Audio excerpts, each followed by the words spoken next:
నమస్తే, welcome to Andhraprabha. నేను శిశిర. పవన్ కళ్యాణ్ గారి సైలెన్స్కి కారణం ఏంటి? అసలు లోకేష్ గారికి, చంద్రబాబు గారికి దూరం పెరగడానికి పవన్ కళ్యాణ్ గారే కారణమా?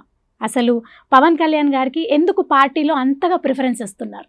ఇలాంటి విషయాలు, చాలా విషయాలు మాట్లాడుకుంటూ ఉన్నారు. అసలు ఎందుకు ఈ న్యూస్లు బయటకు వస్తున్నాయి? అసలు ఈ విషయాలన్నీ నిజమా, అబద్ధమా అనే విషయాల్ని మనం అడిగి తెలుసుకుందాం. మనతో పాటు ఉన్నారు రాజకీయ విశ్లేషకులు చందు శ్రీనివాస్ గారు. నమస్తే అండి. నమస్కారం. అసలు ఏంటండి, ఇప్పుడు పవన్ కళ్యాణ్ గారు సైలెంట్గా ఉంటున్నారు అంటున్నారు. మరి లోకేష్ గారికి, చంద్రబాబు నాయుడు గారికి ఆ దూరం ఆయన వల్లే పెరిగింది అని అంటున్నారు. మళ్ళీ పవన్ కళ్యాణ్ గారికి పార్టీలో ఎక్కువగా ప్రిఫరెన్స్ ఇస్తున్నారు, చంద్రబాబు నాయుడు గారిని పక్కన పెడుతున్నారా, లోకేష్ గారిని పక్కన పెడుతున్నారా? ఇలాంటి వార్తలు బాగా బయటకు వస్తున్నాయి.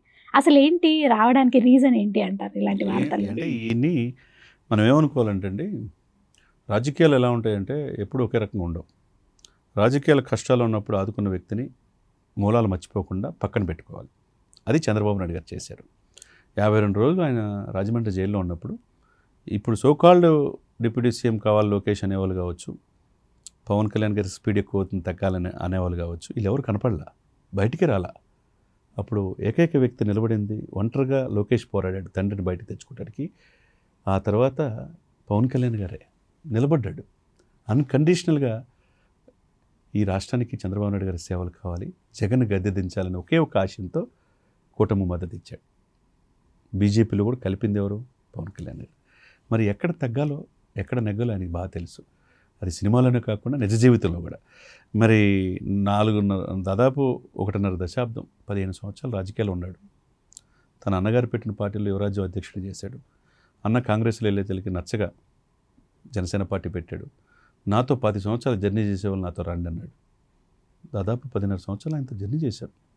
2014లో అనుభవం వ్యక్తి రాష్ట్రానికి కావాలని చంద్రబాబు నాయుడు గారిని సీఎం చేసింది ఎవరు? ఆయన కాదా? 2019లో విడిగా పోటీ చేశారు, ఓడిపోయి జగన్నాథ్. 2024లో మళ్ళా కలిసి పోటీ చేసేసరికి మళ్ళా సీఎం చేసి తగ్గింది ఎవరు? 21 సీట్లకే పరిమితమైంది ఎవరు? తన సొంత బ్రదర్ నాగబాబు కూడా సీటు పోయినా వదులుకుంది ఎవరు? రాజ్యసభ కూడా చేతిగారు వచ్చింది కూడా వదులుకుంది ఎవరు? అంటే ఇక్కడ ఎవరు తగ్గుతున్నారు? ఇక్కడ సైలెంట్గా ఉంటున్నారు.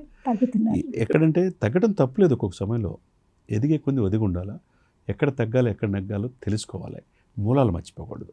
మూలాలు మర్చిపోకూడదన్న ఉద్దేశంతోనే చంద్రబాబు నాయుడు ఈరోజు అధికారంలో రావడానికి 124 సీట్లు కావడానికి పవన్ కళ్యాణ్ గారి కారణమని, నా ఫోటో పక్కన ప్రతి ప్రభుత్వ కార్యాలయాల్లో పవన్ కళ్యాణ్ గారి ఫోటో ఉండాలని చెప్పాడు.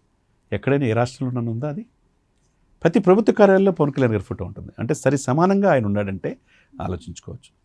ఇంకొకరు ఏమనుకున్నారంటే డిప్యూటీ సీఎం అంటే, గతంలో కూడా 4 డిప్యూటీ సీఎంలు ఉన్నారు కదా, పేరుకే, వాళ్ళకి అసలు అధికారాలు కూడా లేవు, అట్లా ఉంటాడు పవన్ కళ్యాణ్ గారు అనుకున్నారు. ఎందుకు ఉంటాడు ఆయన? ఎందుకు ఉండాలి? ఈ ప్రభుత్వ అధికారులు తీసుకొచ్చినప్పుడు 124 సీట్లు వచ్చిన ప్రజలకి ఎక్కడో అమెరికా నుంచి, లండన్ నుంచి, ఆస్ట్రేలియా నుంచి 4 లక్షలు 5 లక్షల రూపాయలు ఫ్లైట్ టికెట్ పెట్టుకుని వచ్చి ఓటేశారు మేడం. ఒక ఓటు, ప్రతి ఓటు చాలా కీలకమైంది. ఎంతో బాధ్యత వేసినప్పుడు మనం వాళ్ళకి అకౌంటబిలిటీ కూడా ఉండాలిగా. లా అండ్ ఆర్డర్ సరిగ్గా లేనప్పుడు హోమ్ మినిస్టర్ని ప్రశ్నించాడు, అవసరమైతే శాఖ తీసుకుంటా అన్నాడు.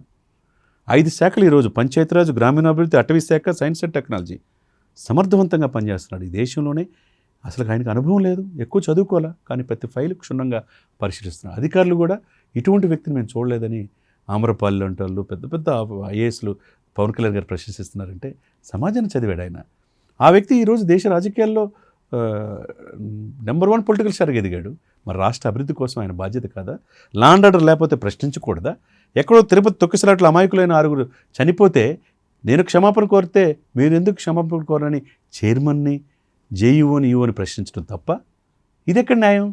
అంటే వాళ్ళు ఏమనుకున్నారంటే, పవన్ కళ్యాణ్ అధికారులు తీసుకొచ్చారు, మా చంద్రబాబు నాయుడు గారు సీఎం అయ్యారు, మా లోకేష్ గారు మంత్రి అయ్యారు, అంతా వీళ్ళే చూసుకుంటారు, పవన్ కళ్యాణ్ గారు మంత్రే కాముగా కూర్చుంటారు అనుకున్నారు.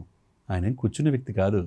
ప్రజల కోసం పార్టీ పెట్టాడు. ప్రజల కోసమే, నా రక్తపు చివరి బొట్టు వరకు ప్రజల కోసమే పాటుపడుతున్నాడు.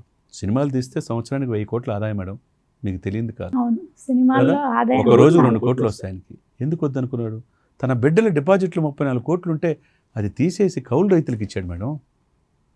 ఎక్కడో ఉద్దానంలో కిడ్నీ బాధితులుంటే లండన్ నుంచి డాక్టర్లు తెప్పించేసి సేవ చేయించాడు. ఎక్కడో మత్స్యకారుల కోసం వలలు లేకపోతే వలలు ఇచ్చాడు. ఎక్కడో సుగాలి ప్రీతి ఇన్సిడెంట్ జరిగితే కాపాడాడు. ఇది ఆయన యొక్క ఇది. అది 100 కోట్ల రూపాయల పైన ఇప్పటి వరకు సహాయం చేశాడు. అది ఎప్పుడు? ఒక ఎమ్మెల్యే కాకముందు. ఆయన సొంత డబ్బుతో ఎమ్మెల్యే అయ్యాడు. తనతో పాటు ఆయన్ని అసెంబ్లీ గేటు కూడా దాటనివన్న వాళ్ళంతా వాళ్ళ ఇంటికి పరిమితం అయిపోయారు. ఈయన 21 సీట్లు గెలిపించుకొని వెళ్ళాడు. ఈరోజు ప్రభుత్వం చేయొచ్చు సహాయం, కానీ 400 గ్రామాలకి పంచాయతీలకి 400 లక్షలు 4 కోట్లు ఇచ్చాడు మేడం, సొంత డబ్బు. ఇక్కడ వరదలు వస్తే ₹1 కోటి ఇక్కడ సీఎం రేవంత్ రెడ్డి గారికి ఇచ్చాడు, అక్కడ ₹1 కోటి ఇచ్చాడు, 6 కోట్లు. గత ముఖ్యమంత్రి ఏమైనా ఇచ్చాడా? ఎవరైనా ఇచ్చారా? ఇప్పటివరకు ఎవరు ఇవ్వలేదు. చేయాలనే గుణం ఉండాలి, ఇచ్చే గుణం ఉండాలి, పేద ప్రజల కోసం, ఈ జన్మ ప్రజల కోసం అనే ఆలోచన ఉండాలి. అది పవన్ కళ్యాణ్ గారు. కాబట్టి మీరు అన్నట్టు ఆడ సైలెంట్ ఏం లేదు, ఆయన సిస్టమేటిక్గా చేస్తున్నాడు. చంద్రబాబు నాయుడు గారికి పవన్ కళ్యాణ్ గారికి క్లారిటీ ఉంది. మధ్యలో వీళ్ళు ఏంటంటే లోకేష్ గారి మనల కోసం, సార్ మీరు డిప్యూటీ సీఎం అవ్వాలా, ఈయన స్పీడ్ అవుతున్నాడు. ఈయన స్పీడ్ అవ్వకపోతే సీజ్ ద షిప్ ఏదైనా ఉంటే సెంట్రల్తో చూసుకుంటారంటే గట్స్ ఉండాలా? ఎవరైనా చేశారా ఈ దేశ చరిత్రలో? సీజ్ ద షిప్ అనబట్టే కదా 48,000 కోట్ల అక్రమంగా బియ్యం ఈ రాష్ట్ర సరిహద్దులు దాటిందనేది ప్రజలకు తెలిసింది. అక్రమార్కులు పేదవాడికి ఉచితంగా ఇచ్చే బియ్యాన్ని వీళ్ళు రీసైక్లింగ్ చేసి ₹72 బంగ్లాదేశ్కి, ఆఫ్రికా కంట్రీస్లో అమ్ముతున్న ఈ దుర్మార్గుల్ని బయటపెట్టాడుగా. అదొకటే బయటపెట్టలా, కట్ చేస్తే ఆ పోర్టు కూడా అక్రమంగా స్వాధీనం చేసుకుంది. కేవీ రావు నుంచి కూడా వైసీపీ వాళ్ళు రాపించుకున్నారు. 2,000 కోట్లు విలువ చేసేది 400 కోట్లకు రాపించుకున్నారు. అంటే ఇవన్నీ కూడా బయటకు ఎలా తెలిసింది? పవన్ కళ్యాణ్ గారి వల్లేగా. 30,000 మంది ఆడపిల్లల అదృష్టం అవుతుంది పవన్ కళ్యాణ్ గారు, తెలిసింది కదా. ఎవరు? అది గట్స్ ఉండాల. రాజకీయాల్లో సమర్థతగా పనిచేసే వాళ్ళకి ఎప్పుడు కూడా ప్రజలు హక్కును చేర్చుకుంటారు. ప్రజలకి మంచి పవన్ కళ్యాణ్ గారు ఈరోజు సీఎం కావాలి రాష్ట్రానికి ఎందుకు ప్రజలు కోరుకున్నారు? ఆయన మీద ఆయనకున్న నమ్మకమే ఆయన అంత ఈజీగా ఆయన తీసుకెళ్ళింది. ప్రజల్లో కూడా విశేషమైన ఇది ఉంది. 4.5 దశాబ్దాల అనుభవం చంద్రబాబు నాయుడు చూస్తున్నారు. భవిష్యత్తులో ఇప్పుడు చంద్రబాబు నాయుడు అనుభవం కావాలి కాబట్టి ఈరోజు ముఖ్యమంత్రి ఆయన. భవిష్యత్తులో ఎప్పుడు ఆయన డిప్యూటీ సీఎంగా ఉంటాడని ఎందుకు అనుకోవాలి? రాబోయే ఎలక్షన్స్ 2028లో ఈ కూటమి అభ్యర్థిగా సీఎంగా పవన్ కళ్యాణ్ గారు ఉండొచ్చు. అది ప్రజలు కోరుకుంటున్నారనమాట. ఎందుకంటే 2014లో త్యాగం చేసి 2019లో విడిగా పోటీ చేసినప్పుడు 2024లో మళ్ళీ ఈయన సీఎం అవడానికి కారణమైనప్పుడు మళ్ళీ 2028లో కూడా అనేది ఉండదు. సాక్షాత్తు లోకేష్ గారే అంటున్నారు, ప్రజలే కోరుకుంటున్నారు. నేను ప్రధాన కార్యదర్శిగా చాలాసార్లు చేశాను, ఏదైనా ఏ పదమైనా కానీ 3 సార్లు చేస్తే తప్పుకొని ఇంకొకరికి అవకాశం ఇవ్వాలంటున్నారు. లోకేష్ గారు చెప్పిన మాట. కాబట్టి ఆ టైం వచ్చినప్పుడు ముఖ్యమంత్రి కూడా పవన్ కళ్యాణ్ గారు అవుతారు, అది ఎవరు ఆపలేరు. బట్ ఆయన కూడా చెప్తుంది దశాబ్దం పాటు చంద్రబాబు నాయుడు గారు ఈ రాష్ట్రానికి సీఎం కావాలని కోరుకున్నాడంటే ఎంత కమిట్మెంట్ ఉన్న నేతగా పవన్ కళ్యాణ్ గారు మనం చూడాలి. కొంతమంది ఏదో ఇది కోసం చెప్తారే తప్పితే ఎక్కడ మీరు ముగ్గురు మధ్య, ఇటు పవన్ కళ్యాణ్ గారు చంద్రబాబు నాయుడు గారి మధ్య కావచ్చు, ఇటు పవన్ కళ్యాణ్ గారు లోకేష్ మధ్య కావచ్చు, ఇక లోకేష్ చంద్రబాబు నాయుడు గారి మధ్య కావచ్చు, ఎటువంటి గ్యాప్ లేదు. లోకేష్ గారు పవన్ కళ్యాణ్ గారి బాటలో నడుస్తున్నారని కూడా అంటున్నారు. డెఫినెట్గా ఇవన్నీ కూడా రూమర్స్ మాత్రమే తప్పితే వీళ్ళు ముగ్గురు చాలా క్లారిటీగా ఉన్నారు.